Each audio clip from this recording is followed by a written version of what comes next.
No, yeah, natanong ka na. Wala pa? Ha? Oo. Wala pa.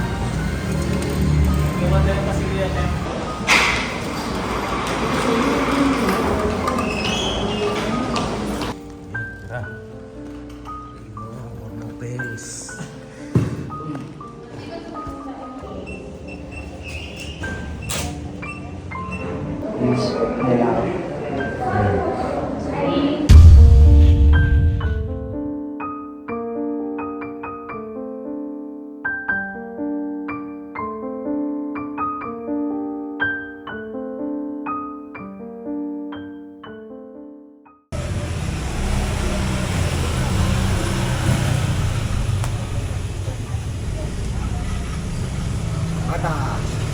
Okay. So yun na mga kapapi, mga ka-business, yun po ano, ngayon na marahil na parood na po yung vlog, yung ibang mga naganap po sa nangyari kay Kuya Bornok. At ito po mga kapapi, pakapanood nyo po yung actual ng mga nangyari doon sa loob ng ospital. Ano yung mga sinabi ng doktor kay Kuya Bornok, para malaman nyo rin po ano ba yung pwede pa nating magawa para kay Kuya Bornok sa kondisyon niya, no? Kasi kilala naman natin si Kuya Bornok, talaga namang simula nung nakuryente siya, parang naging normal na yung kanyang buhay, diba? Pagkatapos nun, okay na, masigla na ulit si Kuya Bornok, siyahin, at dinaan niya nga lang po sa pagbabike yung pag-recover niya, di ba? Yes. Kaya bumili siya ng bike niya noon para maka-recover siya sa pagkakuryente. At nung time nga na yon, mga kapapi, kagabi, no, isang gabi pala. Oh, si Boyet. Sumingit. What's that, Boyet? Oh, asa si Papa mo, Boyet? Where's Daddy? Ha? Where's Daddy? Ha? Oh, ayun nga po. Nung gabi, Sabado po yun ang gabi, mga kapapi, nangyari. At masakit nga yung tiyan ni Kuya Bornok. Time na yun. Ang buong akala namin ay simpleng sakit lang. Yung normal na na-impatyo. Ganyan. Sila mama ka-business, nagbigay na ng gamot po, kapapi, sa kanya. So, siyempre, sila mama nakatulog na rin. Gabi na rin kasi yan, mga kapapi. At bago ako umalis, bago ako umuwi sa Falcon, ay sabi ko kay Kuya Bornok, okay ano, pag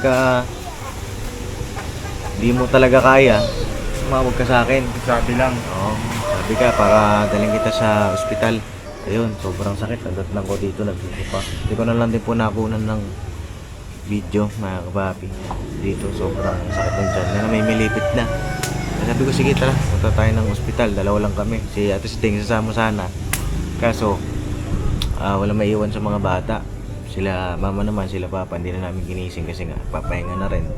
So, ang buong akala namin ay normal lang. Kumbaga, magbibigay lang ng paunang lunas, first aid. Yan, then uuwi na, mga kapapi. Yan nga lang, pagdating doon, sabi ko, ba't ang tagal? Ganun.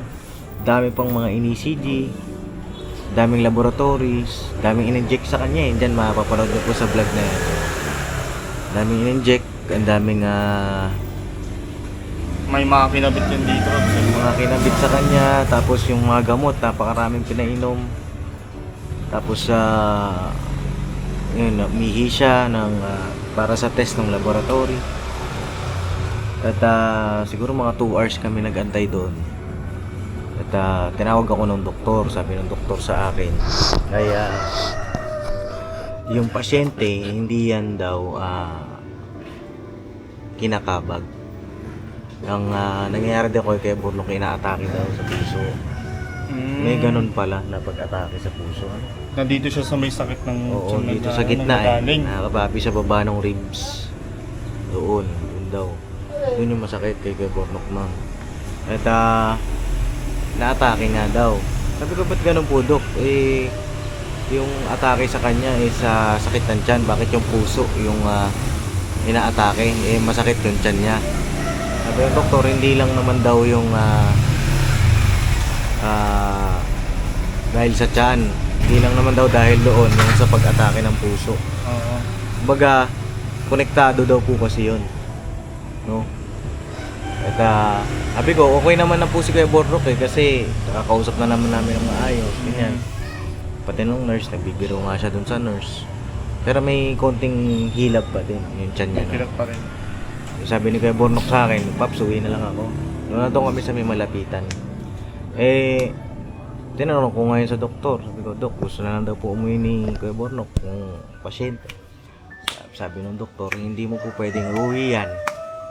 Kasi mamamatay yung pasyente pag inuwi mo. So yun, takbo kami ulit ng Tala Hospital. Kapapi. Pagtakbo doon, ayun, inulit yung ECG niya. At yun, binila ko siya ng pagkain. Bawal nga siya kumain eh. Hanggat hindi nakikita yung resulta ng ECG. At kailangan nga rin po siyang i-confine doon. Tapos ay mag-iinom ng mga gamot. Kaso ito si Kuya Bornok nagpa-uwi na rin. Sinundo na nga ni Boss Dave. Papi. Kasi ako naman, nandun naman ako sa church noon. Wala pang tulog noon. Diretso pa. Dire-diretso. At yun. Sa awa ng Panginoon Diyos, andito si Kuya Bornok. Papahinga. Ano sabi si Kuya Bornok ngayon, Kuya Bo? Buti naman. Nagkausap naman kayo ngayong araw. Diyan kanina sa likod, Paps. Nakwento nga na sobrang ano pa yun daw. Hindi ko nangihina pa rin talaga. Dala pa rin nata nung nakaraan. Ay, ganon. Pero okay naman na siya kausap, maayos naman na. Parang may iniinda lang ata na konti. Hanggang ngayon, masakit pa rin daw. Parang may ano pa yun eh. Pero sorry ata sa kanya. Kasi bawal daw siya mag-what daw ng ano eh. Ng pabibigat eh. Oo. Siguro, ano pa rin ata niya, ramdam pa rin ata niya sa katawan niya yung nangyari siguro nung Sabado. Kailangan na rin po niyang mag-maintenance, mga kapapi. Ngayon, biray niyo, 36 years old, no? Ganun. May maintenance na.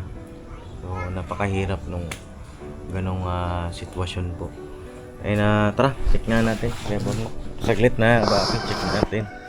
Ako di ko ini-expect yung Pops kasi galing sa tiyan yung ano.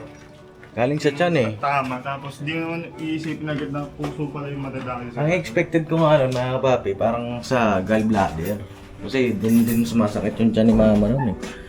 Sa gallbladder eh, nung sa gitna, di ba? Dilim ah.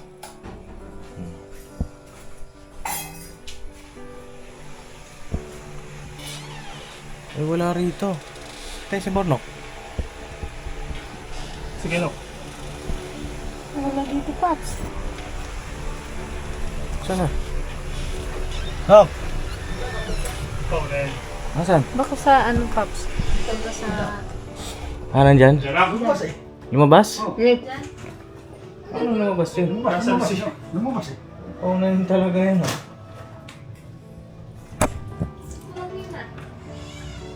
Saan lumabas?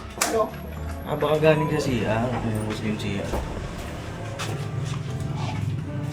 Oh! Ba, ayos ah. Boss! Sino yung dalawa? Oh, ayun ang umagaling yung mata niyo. Ano na? Kumusta ka na? Hindi ka tatayo nag-CR ako eh. Oh. Ba, ayos ah. Hindi mo pa rin ano ah. Ano, parang walang nangyari lang ah. Hindi, pero ano, meron pa, may ano, pagka... Okay na. Iba na ngayon, pagka nasisigaw ako, pagka may ano, nararamdaman mo may tumutusok lang. Oh. Saka ano, mahirap mag ano, yung pagkakakilos ko. Limitado. Inano mo yung mga gamot mo? Ganyan ko lang. Ilan yung gamot mo? Tag-iisam sila sa umaga eh. Pero sa... umaga, dalawa. Meron kasi nakalagay na umaga at gabi. Tapos ano siya, sa tanghali isa lang. Tapos ano, hindi ako pwedeng kumain ng na syempre matatama. Sasapo sa yung dating tama kasi na nakita. Ano ba yung dating tama? Sa kuryente? Oo, yun yung sa kuryente siguro. Kasi dating tama na daw na sa puso. Siguro hindi nakita. Kasi hindi naman ako inano nun eh. Ano yung tawag doon? ECG. Ano, kuryente ka? Oo, X-ray lang, CT scan. Tapos hindi rin ako inanuan ng ultrasound. Oo. Hindi rin ako kaya hindi siguro nakita. Kasi nakita, matagal na raw. So ilang taon na rin, 2 years na siguro. 2 years na nakalipas. Kaya mas nakita lang nila. Pero nung mga, di ba lagi nga ako nagsasabi sir, parang may tumutusok sa akin dito. Oo. Pero hindi pa nangyayari yung ano. Tapos nung unang nangyari to, binaliwala ko lang. Tapos ano siya, masakit talaga, halos namilipit ako eh. Pero nawala din. Ininom ko ng gamot, binigyan ako ni ate ng gamot. Kaya ako na, hindi kagad yung ospital agad. Tapos pangalawang beses ulit, matake ulit yun. Masakit ulit, na parang gusto ko na magpadala. Pero naitulog ko yun, nawala. Yung pangatlong beses na yun na, nagpadala nga ako sa inyo. Yun na, hindi ko na kinaya. Masakit talaga, parang siyang hinahatak dito. Oo. Yung sikmura ko, gusto ko siyang ibaba. Kasi umaakit siya dito sa dibdib. Ano daw yung heartburn ba yan? Parang heartburn, gano'n? Heartburn siya pero papunta na daw sa pag heart attack. Oo. Oo, mabuti nga daw, di ba? Kaya mabuti daw na dala mo na ako agad doon. Kasi papunta na siya doon. Ngayon, di ba nga sabi ko nga sa'yo, balik na tayo. Eh, hindi daw kasi mamaya atakin.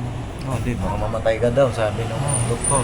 Sabi nga sa akin kung di ba? Straight nga magsalita yung doktor na kung gusto mo magpantay yung paa mo, sabi gano'n. Uuwi ka, sabi gano'n. Bumiyay kami ng tala. Pagdating dun sa tala, kasi di ba waiting tayo sa ECG nun eh. Oo, waiting nga siya. Eh sabi ko, babalikan na lang kita kasi nga tutupad ako. Matagal lang Anong ginawa sa'yo? Matagal ako nagantay nga nung umalis ka. Kaya tinanong ko sila. Sabi ko na matagal pa ba ako yung ECG kasi yung kasama ko po umalis na. Sabi niya, ay wala kang bantay. Oo nga, nagpaalam nga sa akin. Pagka sabi niya ng 4:40 alis na siya, sabi niya gano'n. 4:40 nga yan. Eh sabi ko, wala pa po ba? Kasi pwede po ba akong kumain muna? Sabi ko gano'n. Nakikita nilang okay ako eh. Pero sabi niya, hindi pa po pwede. Kasi kailangan may check muna yung ano mo eh. Kasi wala namang pinasa dito yung galing doon sa may malapitan. Wala naman daw dinala. Ngayon, kailangan ma-check nila para mas maganda. Yun nga, yung may check nila pagkatapos nun. May check nila yung... In-x-ray pa nga ako eh. Oo, ano sabi? Wala namang resulta na ibinigay sa akin sa x-ray. Eh sa ECG, ano sabi? Yung sa ECG, yun nga daw, na meron daw nakita na dati pa na may tama na. Bumabagal, lumalakas daw. Minsan may mahina, may malakas. Nandiyan yung resulta eh, ganun makita. Hindi daw siya, baga hindi stable. Hindi siya stable hindi daw normal. Hindi daw normal kasi pwede daw akong biglain. Kaya daw ang gagawin doon? Hanggat maaari daw, i-confine ako. Oo? I-confine. Nagsabi ako na kasi ang nila sa akin, gamutan. Yung sa gamot lang, mag-i-stay ako doon isang buwan. Para daw maiwasan daw ako yung kilos ng kilos tapos makapagbuhat. Tapos syempre sa kakainin, di ba? Tapos yung gamot kailangan sa oras. Kaya yun ang kailangan. Tagal naman noon. Tagal nga eh. Siguro naisip ko nga nung na-aksidente ako na hindi ako dapat gumalaw kasi hindi nila makita eh. Dati yun nung nakuryente ako. Sabi nung doktor na wag akong gumalaw within 24 hours. Ngayon, naisip ko lang kagabi, siguro kaya ako para daw hindi ako magkaroon ng fraction. Pero yung kasi nun, magiging matagal kasi ang inano ko nun. So pagka gumaling ako sa inano ko lang sa yung mga muscles ko yun, pero yung sa loob ko pala hindi. Oo. Meron palang tama sa puso ko na Sa internal mo may tama. Meron. Hindi man nabutas eh. Parang sabi niya, lang, konti lang daw eh. Konti lang daw. Pero gagaling naman daw yun. Oo, sa loob ng isang buwan, meron akong maintenance na binigay sa akin na gamot. Umaga, tanghali, gabi. Tapos, sa loob ng isang buwan, babalik daw ako doon sa tala. Para i-check nila ulit kung itutuloy ko pa ba yung gamot na yun o hindi na. Oo. Hindi naman siya talaga. Maintenance ko siya ngayon sa loob ng isang buwan. Simula nung isang araw. Okay. So yun daw po, mga kapapi, yan ang condition ng Kuya Bornok ngayon. Kailangan magpahinga. Hindi masyadong magkagalaw. Paano yan? Hindi ka pwede magmotor. Ano naman? Hindi ko alam. Pero wag lang daw akong bubuhat talaga ng gusto. Ay, magbubuhat. Huwag lang siguro mapuwersa yung katawan. Pero yung pagbumotor, okay lang. Hindi ko masabi eh. Hindi ko alam. Pero kung siguro sa sarili ko na lang. Pero mahirap kasi biglain ako eh. Baka ako yung biglain. So, kasi traitor daw yung sakit daw na to eh. Oo. Hindi ko maisip kung gagawin ko ba na puwersahin ko ba yung sarili ko na gusto kong gawin. Naboboryo na nga ako at wala akong ginagawa eh. Siguro maganda niyan, exercise mo yung Siguro puso. sa umaga. Siguro yung pang lakad, no? Para Tsagain lang niya. Oo. maayos yung puso kasi hindi na rin naman pinagpapawisan si Kuya Bornok eh. Wala na rin siyang physical activities. Gaya ng basketball, lakad. Ang kadalasan ni Kuya Bornok, siyempre motor. Drive. Yun ang kadalasan na physical activities niya. Pero yung pagsabihin mo na exercise, papawisan Wala ka. Yun ang Hindi po. gaya dati nagbabike tayo no. Oo. Hindi sinasabi ko kay mama, kailangan may physical activities kayo. Basta yun, inumin mo yung mga gamot mo. Pagka may something kang nararamdaman, sabi ka lang ulit. So yun mga kapapi, hanggang dito na lang po muna yung aking vlog. At ayun, panoorin nyo po yung actual mga kaganapan doon sa ospital. Ayan po, ipapakita namin sa inyo para makita nyo rin o mas may mga kapapi, mga kababayan tayo dyan na merong kaalaman din sa medical field. Check nyo po kung ano yung mga nangyari kay Kuya Bornok para makapag-recommend kayo ano yung dapat natin gagawin. Kailan po at maraming salamat sa inyong mga prayers, pagmamahal kay Kuya Bornok, sa ating buong pamilya. Maraming salamat po. Higit sa lahat sa ating Panginoon Diyos. May dadagdag ka pa, Kuya? Ayun salamat ng marami sa inyo mga kapapi, mga ka-business sa suporta niyo po siyempre sa kabuuan ng business family. At sa walang sawang suporta din po sa amin. Thank you so much kasi mga ka-business sa una pa lang ay si Papa Dins yun, dinala ako ni Papa Dins doon. Nagsabi na ako ng dali na ako doon. At yun, dali-dali kami nagpunta doon. Salamat din sa Panginoon Diyos dahil hindi kami pinabayaan sa biyahe. At hindi ako pinabayaan ng ka-business family, nandun yung pag-aalala. At salamat kung marami talaga, Pops. Thank you so much. Kasi naagapan po ako mga ka-business na madala doon. Kasi kung hindi, baka pantay na nga yung pa ako mga ka-business. Totoo po yun. Kasi bibiglain daw ako nito eh. Pero hindi ko na agapan lang namin. At yun, thank you kay Papa Dins dahil naagapan na punta, nadala ako doon sa malapit na ospital hindi malayo. Dalhin sa pinakamalayang ospital yan. Thank you so much, Pops. Salamat. Inaano lang natin mga kapapi, alam namin nag-aalala rin kayo. Pero ewan Panginoon Diyos, no? Maging maayos din lang lahat. Kilala niya naman si Kuya Bornok, napakabuti ng puso niya. Hindi yan papabayaan ng Panginoon Diyos. Basta siya rin, huwag niyang pabayaan yung sarili niya. Huwag mabusuhin. Pagka alam mong kulang ka sa tulog mo. Pagka kailangan mong ipahinga mo. Kasi sabi nga, ingatan natin yung sarili natin. Diba? So yun lang at God bless mga kapapi. Ayan po yung actual na mga nangyari doon sa ospital. God bless po sa ating lahat. Birabanat lang. So yun na mga kapapi, time check tayo. 12:48 na po ng madaling araw. Dito kami ngayon sa ospital. Sinugod ko si Kuya Bornok. At tumawag kasi siya sa akin.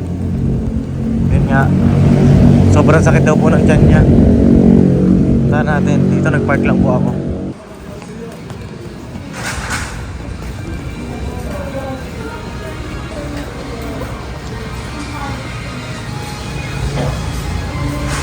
No, yeah, natanong ka na. Wala pa? Ha? Oo.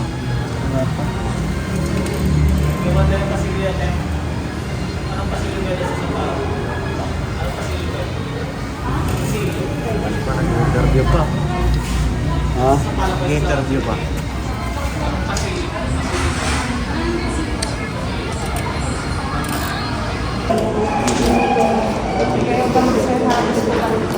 Sir, paglalaban lang ng ipaningin mo. Saglit lang. Malimang minuto, nilalaban mo ng ipaningin.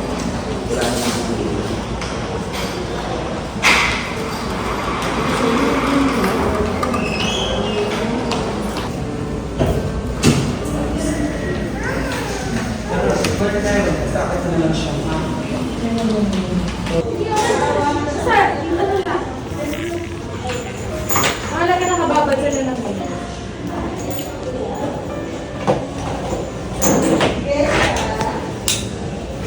Pag kumakain ka ba, humihiga ka agad? Hindi. Hindi. Nag-drive. Nagdadrive ka na ng area. Sinayin mo Hindi. manghang? Kumain ka manghang? Hindi. Ano sinabi ko ano? Basta kaninang umaga, Sir, ano? Pag-iwalay mo. Ano kanain mo bago naman sir? Soft drinks ka ba? umaga, soft drinks. Almusal mo soft drinks. Nakikita mo yun. Tinapay. Tinapay na soft drinks. Madalas yan. Hindi.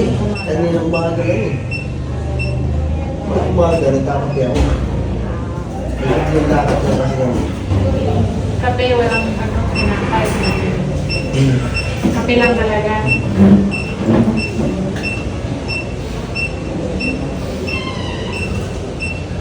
Huwag kang na gumalaw sir.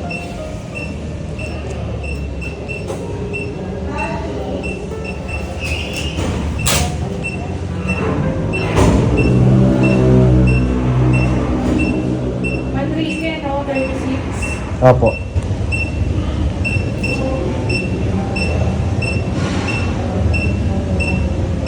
Kaya papi, pupunta ako ngayon ng laboratory. Kaya Born po ay yun pa rin sa ER. Kailangan daw po ng laboratory siya. Pupunta na lang ito. Kailangan natin yung request. Dalawa lang po kami kasi anong oras na ho eh.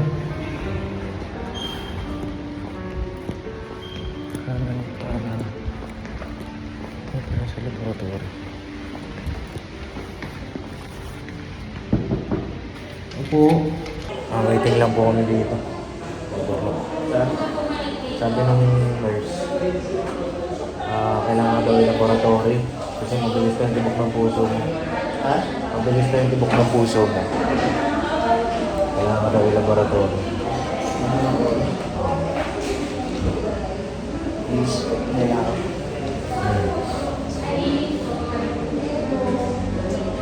Maapit kasi yung sakit eh.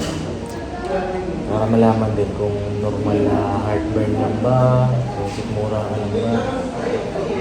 Para ano tayo, alam natin. Yung sinusigura, tagal naman mo, wala. Kaya nga, ang tagal nga mawala ako.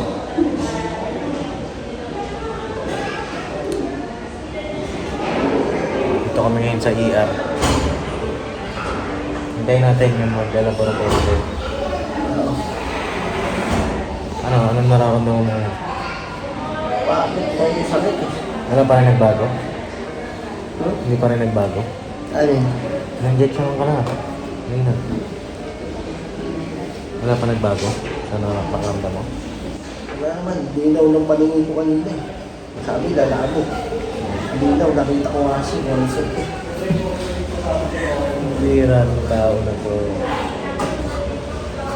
Ano, pagka ikaw hindi umayos, baka i-combine ka. Kita mo yan, may lagayan na ng dextrose. Oh. Kaya, labanan mo yung sakit na yan. Relax mo lang yung katawan mo. Ano ba kasi pinagagawa mo? Manrique po. Andito po. Ayan na po. Dennis. Sir, pwede makisuyo ng ano? Ako po. Ako po.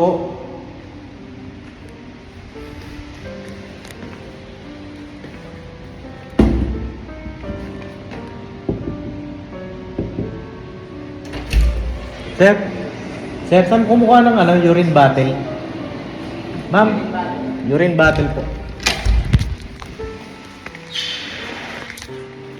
Diyan po.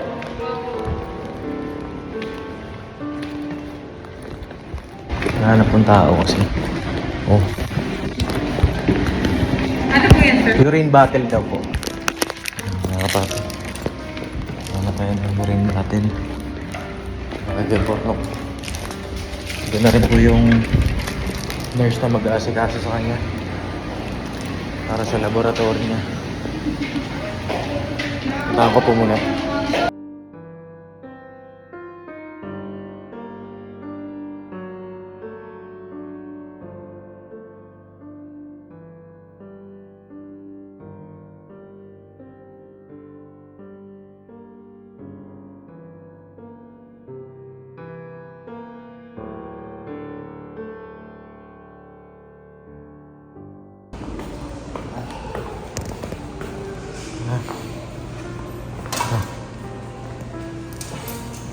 Tara, tingnan natin. Tulak! Okay, tara. More pills. Saan ilalagay ito? Doon, bibigyan natin kay Doc.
Pops, salamat ah. Lipat lang kami po. Mamaya ka na magpasalamat. Wala pa. Hindi po tayo tapos. Balo. Kasi madali na lang. Hindi, dito po kami ngayon sa ano, sa Tala. Dito na po kami sa loob. Hindi pala biro, hindi pala ano, kala mo wala lang, no? Oo. Ano nga daw yan? Traitor nga yan. Yung heart attack. O basta tungkol sa puso, mga kapatid. Ang daling puso ko, nasaktan kasi ako, Pops. Eh mamaya po i-discuss namin. I-discuss po namin sa inyo pag okay na si Governor. So ngayon po ay waiting pa kami dito. Ano ba tawag dito sa lugar na to? Resuscitation area. Hindi dyan! Eh, maano? Chef! Maraming tao. Diba? Daming tao.